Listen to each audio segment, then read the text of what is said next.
जय हिंद दोस्तों, मैं कुणाल आपका स्वागत करता हूं। ये हमारे आधुनिक इतिहास के सीरीज का 17वां वीडियो है और आज का टॉपिक है 1857 से पूर्व का विद्रोह, यानी कि जो हमारी प्रथम स्वतंत्रता संघर्ष हुई थी या प्रथम स्वतंत्रता आंदोलन हुई थी, उससे पहले कौन कौन से विद्रोह हुए थे उसको देखने का प्रयास करेंगे। ये एग्ज़ाम की दृष्टि से उतनी महत्वपूर्ण नहीं है जितना कि 1857 की क्रांति है, लेकिन उससे पहले जो भी क्रांतियाँ हुई थी उसको हम लोग संक्षेप में देखने का प्रयास करेंगे। ठीक है, देखते हैं कि 1857 का विद्रोह होता है, उसे हम लोग प्रथम स्वतंत्रता आंदोलन कहते हैं या 1857 का स्वतंत्रता आंदोलन कहते हैं।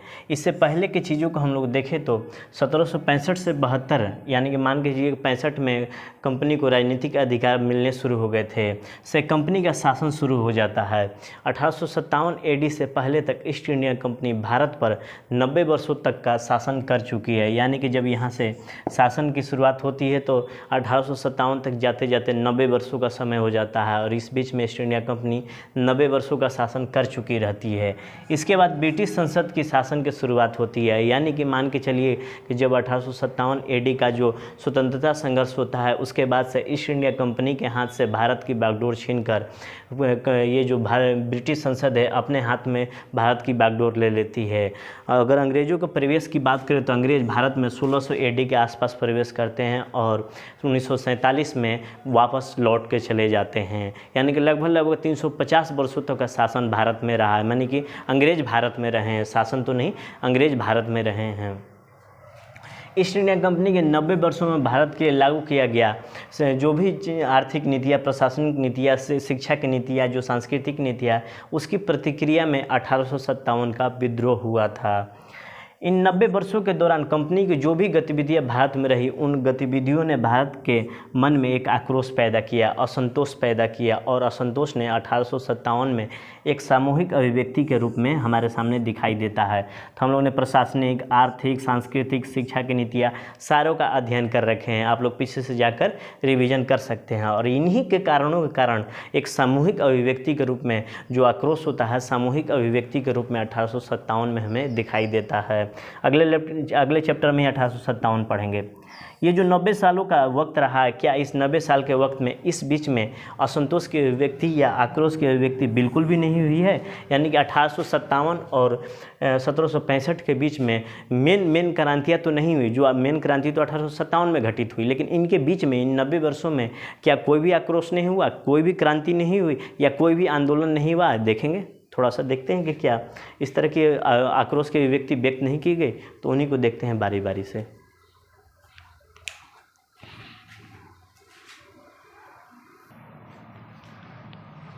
टॉपिक में प्रवेश करने से पहले महत्वपूर्ण शब्दावलियों को समझ लेते हैं, जिसमें रिवोल्ट क्या होता है, रिवॉल्यूशन क्या होता है, मूवमेंट क्या होता है, वार क्या होता है। तो आइए समझते हैं इन शब्दावलियों को। सबसे पहले समझते हैं रिवोल्ट क्या होता है। रिवोल्ट को हम लोग विद्रोह या बगावत कहते हैं, जिसके अंतर्गत हम लोग देखेंगे सैनिकों का रिवोल्ट होगा, किसानों का होगा, जनजातियों का होगा, जमींदारों का रिवोल्ट होगा। यह हिंसात्मक गतिविधियों के अंतर्गत आता है, लेकिन ये छोटे रूप में, अगर रिवॉल्यूशन से तुलना करें तो ये रिवोल्ट जो होता है छोटे रूप में होता है, हिंसात्मक गतिविधियों के रूप में, हिंसात्मक क्रियाओं के रूप में। यह स्थापित सरकार या संस्था या शासक के खिलाफ होती है, जिनसे ये छुटकारा या अधिकार प्राप्त करने का प्रयास करते हैं। सैनिक, किसान, जनजाति, जमींदार और भी अन्य वर्ग। ये अचानक से होगा, जो भी होगा ये रिवोल्ट होगा, अचानक से होगा। जैसे किसानों का हम लोग देखेंगे विद्रोह हो गया, आदिवासियों का विद्रोह हो गया, जमींदारों का विद्रोह हो गया, हमने ऊपर ही पढ़ रखा था, ठीक है ना। तो ये रहा रिवोल्ट। लेकिन वही रिवॉल्यूशन से बात करें, अगर रिवोल्ट की तुलना करें रिवॉल्यूशन से, तो रिवॉल्यूशन व्यापक अर्थ लिए हुए है रिवोल्ट में। कि इसमें क्या होता है कि इसमें छोटे मोटे हिंसात्मक कार्य होते हैं और छोटे मोटे अधिकार प्राप्त हो गए रिवोल्ट में, और कुछ चीज़ों से, संस्थाओं से छुटकारा मिल जाती है। लेकिन रिवॉल्यूशन इसे हिंदी में क्रांति कहते हैं। इसमें यू टर्न होता है, जैसे कि मान लिया कि यहाँ से शुरू हुआ, अचानक से यहाँ से पहुँच जाएगा, यानी कि यू टर्न वाला गेम हो जाएगा, यानी कि पूरी की पूरी उथल पुथल मच जाती है। यानी कि क्या होगा यह व्यापक अर्थ लिए हुए, जैसे कि हम लोग रिवॉल्यूशन में दो महत्वपूर्ण रिवॉल्यूशन के संबंध में अध्ययन किया था विश्व इतिहास में, फ्रेंच रिवॉल्यूशन और रशियन रिवॉल्यूशन। यह व्यापक अर्थ में होता है, ये स्थापित पद्धति को ख़त्म करके नई पद्धति लाता है। मान लें कि ये स्थापित पद्धति है, इसको अचानक से ख़त्म करेगा और एक नई पद्धति को जन्म दे देगा। तो इसीलिए कह रहा हूँ ये यू टर्न ले लेता है। ये भी अचानक होता है और कम समय में होता है। रिवॉल्यूशन जो होता है ये पॉलिटिकल पावर के अगेंस्ट में हो सकता है, ऑर्गेनाइजेशन के अगेंस्ट में हो सकता है, स्ट्रक्चर के अगेंस्ट में हो सकता है, और कम समय में ये अपना काम करके चले जाता है। जनता विद्रोह करेगी, हिंसा होगी, असर व्यापक होगा। इसमें जनता भी विद्रोह करेगी, जैसे फ्रेंच में देखेंगे कि रशियन रिवॉल्यूशन में जनता विद्रोह करती है और हिंसा भी होती है इस दौरान, इस हिंसा भी होगी, लेकिन इसका असर व्यापक होगा। यानी कि ये चीज़ों में आमूल चूल परिवर्तन ला देता है, यानी कि यू टर्न लेता है, और यहाँ पर जो परिवर्तन होगा उतना प्रभावकारी नहीं होगा छुटकारा होगा, अधिकार मिलेंगे रिवोल्ट में, बट इसमें आमूल चूल परिवर्तन होता है। ये रहा रिवॉल्यूशन। अगला शब्द है वार। क्या होता है? ये वार जो होता है इसमें हिंसा होती है, यानी दो सत्ता के बीच में हिंसा होती है। सत्ता एक मान लिया अंग्रेज हो जाते हैं, सत्ता दो में मिश्रित हो जाती है, जनता, किसान, जमींदार, जनजाति, ये सब होते हैं। ये सत्ता एक और सत्ता दो में हिंसात्मक झगड़ा होता है। सत्ता के अंदर के ही लोग सत्ता के विरोध में खड़े हो जाते हैं, सत्ता के अंदर के ही लोग सत्ता के विरोध में खड़े हो जाते हैं, और विरोध के तरीके में युद्ध हो जाता है। ठीक है ना, विरोध के तरीके में युद्ध हो जाता है। यह है रिवोल्ट, रिवॉल्यूशन और वार। अब देखते हैं मूवमेंट क्या होता है, आंदोलन क्या होता है।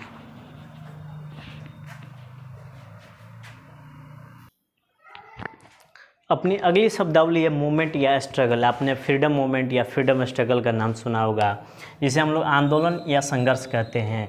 इसमें कहते हैं आंदोलन, दोलन यानी कि दोलित होना, यानी बदलने को तैयार होना। इस जो बेचैनी की अभिव्यक्ति संघर्ष या आंदोलन का रूप ले लेती है, यानी कि दोलित होने या बदलने की जो बेचैनी होती है, बेचैनी की अभिव्यक्ति संघर्ष या आंदोलन का रूप ले लेती है। यानी कि किससे मतलब कि ये बदलने को तैयार हो जाते हैं। तो मान के चाहिए कि एक स्थापित पक्ष है जिसमें सरकार और संस्था है, और संघर्ष या परिवर्तनवादी पक्ष है। ये दो पक्ष होते हैं दोनों में, ठीक है ना।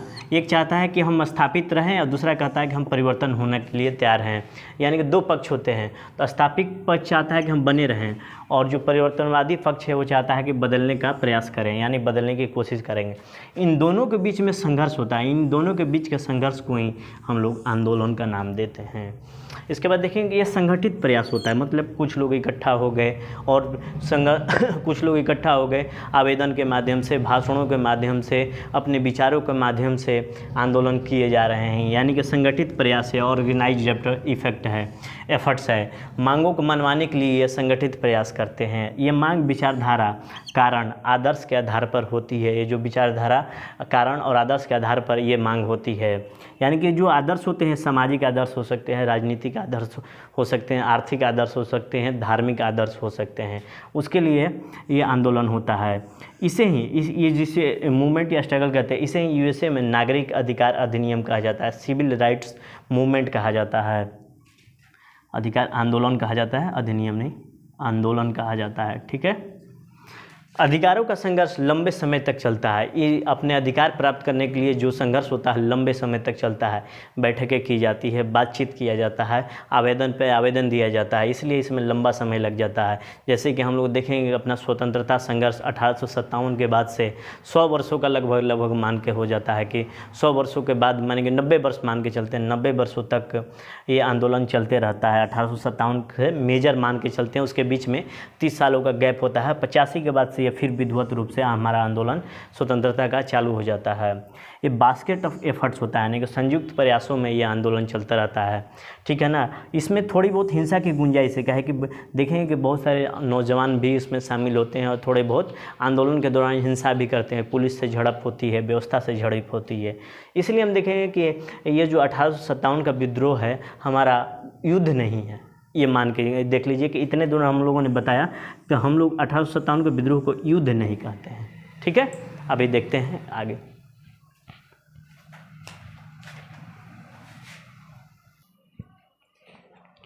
1857 AD से पहले के विद्रोह को देखें, थोड़े से बैकग्राउंड के रूप में देखें तो ईस्ट इंडिया कंपनी को 1765 में राजस्व वसूली करने का अधिकार प्राप्त हो गया और 72 से ये प्रशासन के मालिक होते चले गए। और ईस्ट इंडिया कंपनी का मात्र एक उद्देश्य था, उनका धन कमाना, अधिक से अधिक लाभ कमाना।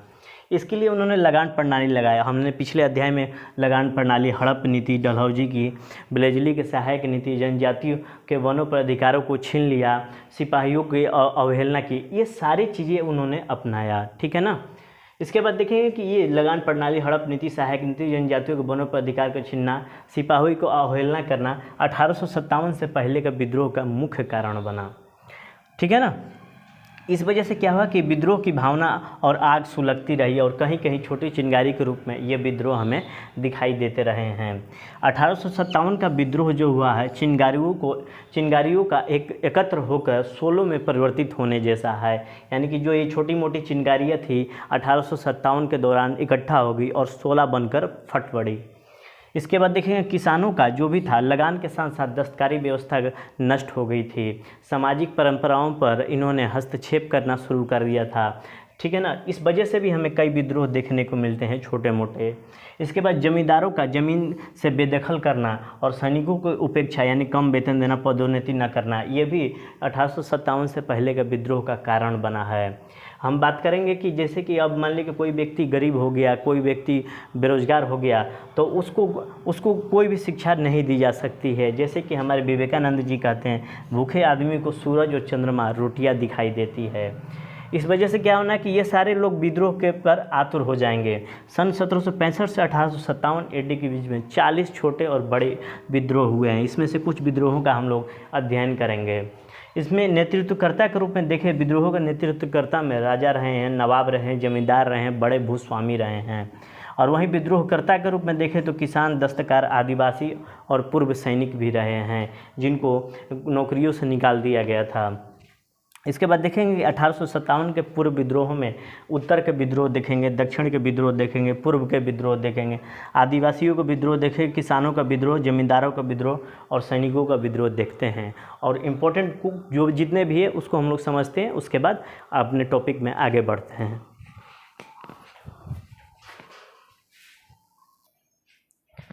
अठारह से पहले विद्रोह को हम लोग देखें तो सबसे पहले हम लोग सन्यासी विद्रोह को देखते हैं। ये सन्यासी रिवोल्ट का समय 1770 से लेकर 1820 AD के बीच में होता है, यानी कि लंबा संघर्ष, यानी 50 वर्षों का लंबा विद्रोह होता है। ये इसके पीछे मुख्य कारण था कि तीर्थ यात्रा पर कर लगा दिया गया था, यानी कि तीर्थ स्थानों पर प्रतिबंध लगाया जाना इसका मुख्य कारण था। तीर्थ यात्रा पर प्रतिबंध लगाना, कर नहीं, तीर्थ यात्रा पर प्रतिबंध लगाना, तीर्थ स्थानों पर प्रतिबंध लगाना इसका मुख्य कारण था। चट्टोपाध्याय चटर्जी यानी बंकिम चंद्र चटर्जी के आनंद मठ में ये सन्यासी विद्रोह का खास बात है कि आनंद मठ जो कि बंकिम चंद्र चटर्जी के द्वारा लिखा गया था, इसमें सन्यासी विद्रोह की चर्चा की गई है और सन्यासी वंदे मातरम का गीत गाते हुए ये विद्रोह कर रहे थे। ये बंगाल के क्षेत्र में हुआ था। उसके बाद देखते हैं पाटग्यारों का विद्रोह। ये दक्षिण भारत से जुड़ा हुआ आंदोलन है जो कि 1801 से लेकर 1805 AD के बीच में हुआ। ये दक्षिण भारत में अंग्रेज़ों के विरुद्ध सबसे बड़ा विद्रोह है।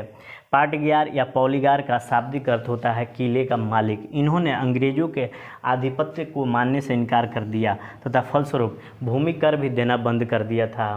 नेतृत्वकर्ता की बात करें तो कट बोमन नायक थे। तीसरा है बरेली का विद्रोह, 1861 AD में हुआ था। स्थानीय अंग्रेज अधिकारी जो कि भ्रष्ट और अत्याचारी थे के विरुद्ध स्थानीय लोगों का यह विद्रोह था। तात्कालिक कारणों की बात करें तो स्थानीय लोगों पर नया गृह कर लगाकर उसकी कड़ाई से वसूली कर रहे थे ये भ्रष्ट और अत्याचारी अधिकारी, इसलिए स्थानीय लोगों का विद्रोह फूट पड़ा। नेतृत्वकर्ता में मुफ्ती मोहम्मद नवाज थे। बस इन विद्रोहों का नाम जान लीजिए, समय जान लीजिए, इनके नेतृत्वकर्ता कौन है उसको जान लीजिए, इससे ज़्यादा नहीं। अगर इससे ज़्यादा जानकारी लेना है तो आप NCERT या अन्य बुकों का सहारा ले सकते हैं और ऑप्शनल के लेवल पर तैयार कर सकते हैं। जनरल स्टडीज़ के हिसाब से इतना काफ़ी है।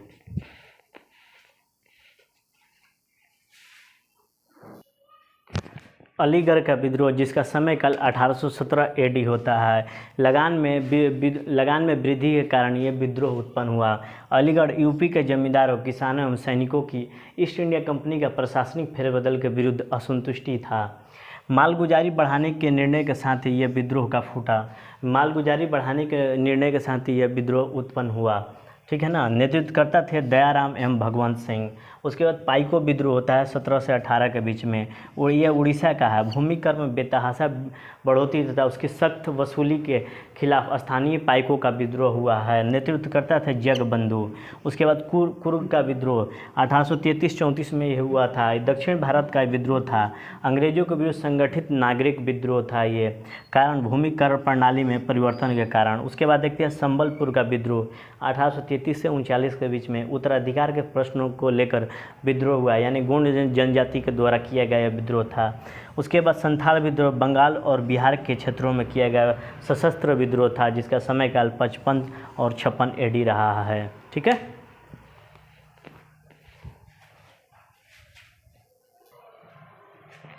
उसके बाद देखते हैं कि पंजाब में कूका विद्रोह होता है। इस विद्रोह का आरंभ सिख धर्म में प्रचलित तत्कालीन बुराइयों के विरुद्ध जवाहर मल भगत तथा उनके शिष्य बालक सिंह द्वारा किया गया था।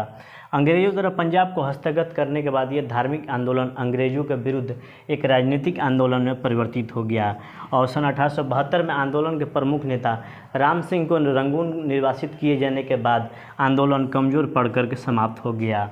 ये रहा अपना कूका विद्रोह पंजाब के क्षेत्र में हुआ। उसके बाद बुंदेला विद्रोह मध्य प्रदेश में हुआ 1842-43 के दौरान। मध्य प्रदेश के 2 जिलों सागर तथा दमोह में भूमि कर की महलवारी प्रथा को लागू किया गया। इसके अंतर्गत लगान की बढ़ी हुई दर को 20 वर्षों के लिए लागू कर दिया गया। फलस्वरूप जमींदारों एवं किसानों द्वारा सन 1842 AD में यह विद्रोह किया गया था। नेतृत्वकर्ता की बात करें तो जवाहर सिंह एवं मधुकर शाह थे। परिणाम लगान कम किया गया। ठीक है। अब देखते हैं 1857 से पहले कौन कौन से मुख्य सैनिक विद्रोह थे।